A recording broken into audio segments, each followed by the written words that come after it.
Yung pangalawang requirement ng Senado, papaanong gagawin do'n? Eh, kasi nasa 19th Congress pa kayo at humihingi sila ng ano, ng clarification from the 20th Congress na willing pa rin kayo na i-pursue yung impeachment case.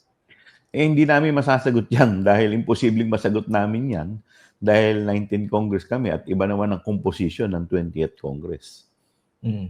So, but So one thing for sure, no? So, maliwanag dito na magkakaroon ng continuation sa 20th Congress. Okay. So, tatawid clearly from 19 to 20th. Yes. Okay. Pero nga, papaanong ano, ibig sabihin, does it mean na walang mangyayari talagang action between now and June 30? Puro ano yan, palitan. Well, may mga inaantay namin kung ano yung magiging tugon ng Vice Presidente dun sa summon, 'di ba? So, yan maganda yan. Tapos siguro kung may mga kinakailangan pang mga motion na i-file or mga antayin din namin kung ano magiging tugon ng Senado doon sa aming clarificatory questions. Kumusta naman po yung paghahanda ng House Prosecution Team? Kasi so far, no, mukhang patungo ito sa trial. Tama po ba? Tama po. So, kumusta naman yung paghahanda? Kami naman tuloy-tuloy ang aming paghahanda at siyempre medyo naantala lang, 'di ba? Dahil nagkaroon po talaga ng eleksyon at medyo nahinto ng ilang linggo dahil nga doon sa nangyaring eleksyon, no? But since tapos na ang eleksyon, so ngayon I suppose tuloy-tuloy na ulit ang magiging pulong namin at paghahanda. Anong tingin niyo rin, Congressman, sa agam-agam mo, obserbasyon ng iba na mas malakas yung political position ngayon ni Vice President Sara Duterte given the results of the senatorial election nitong Mayo? Well, given the opportunity to present the pieces of evidence, tingin ko baka magbago ang pananaw, hindi lamang ng taong bayan, pati ang mga senator judges.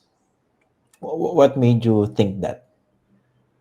Well, sa amin naman kasi, because of the evidence na meron po tayo, tingin namin malakas ang ebidensya na pinangahawakan namin. Basta't kami, ang hinihiling lang namin ay bigyan kami ng oportunidad na maipresenta ito sa impeachment court at mailatag ang aming mga ebidensya. So far ba na ano, I think the last time we spoke, Congressman, isa sa mga concerns yung paano isi-secure ang witnesses and other pieces of evidence. Lahat ba yun nagawa?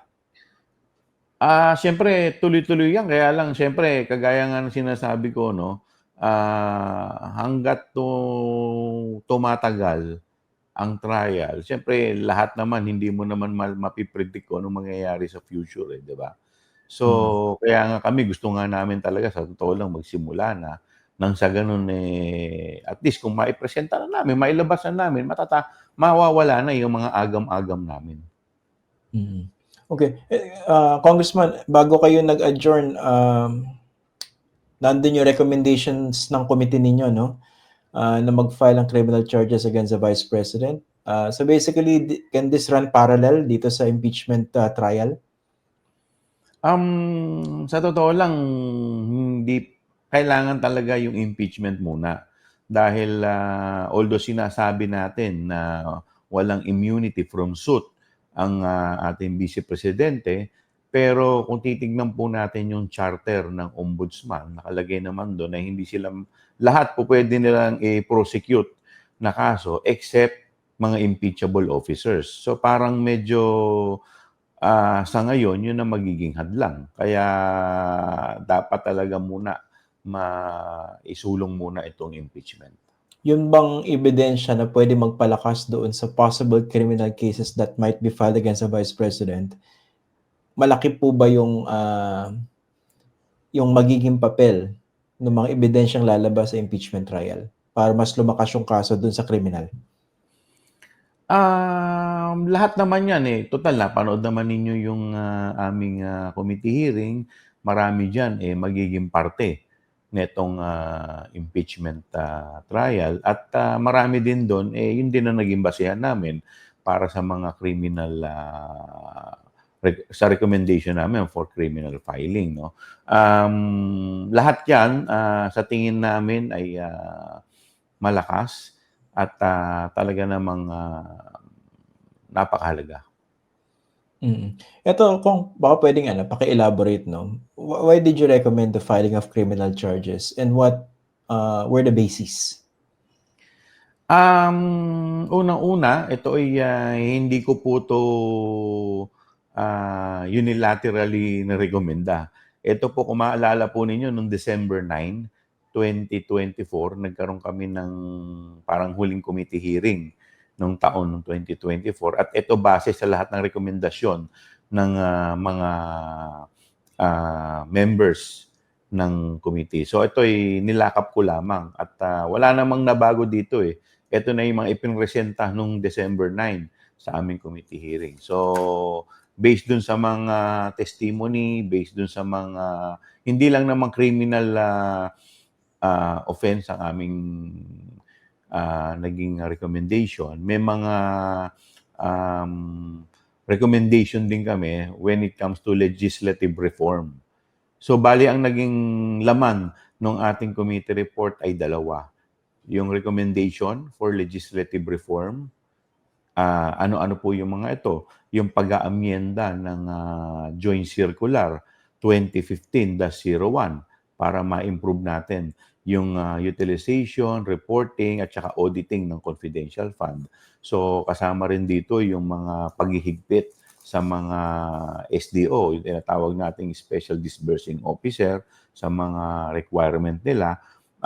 Tapos nililimit din natin, kasama rin dito sa rekomendasyon natin ang paglilimit sa mga ahensya na tatanggap ng confidential fund na wala namang kinalaman sa intelligence gathering. Pati yung pag-aamyenda ng Bank Secrecy Law at kasama na rin dito yung pag-review ng SALN para sa mga disbursing officers. So yun ang mga naging rekomendasyon natin sa legislative reforms. Yung criminal, yung legal action naman hindi mo maiiwasan kasi in the course of the committee hearing, ito ay maliwanag na natalakay at lumabas. So hindi naman po pwede na hindi mo ito mailalabas din sa recommendation mo dahil yung ang ating purpose ng ating investigasyon hindi lang pag-iimbestiga at pagbibigay ng in aid of legislation, kundi pag-iimbestiga rin ng malfeasance, nonfeasance, at saka misfeasance. So, yun ang naging epekto nito. Ito lang ano ko, no, para medyo ma-refresh din yung memory ng mga viewers natin.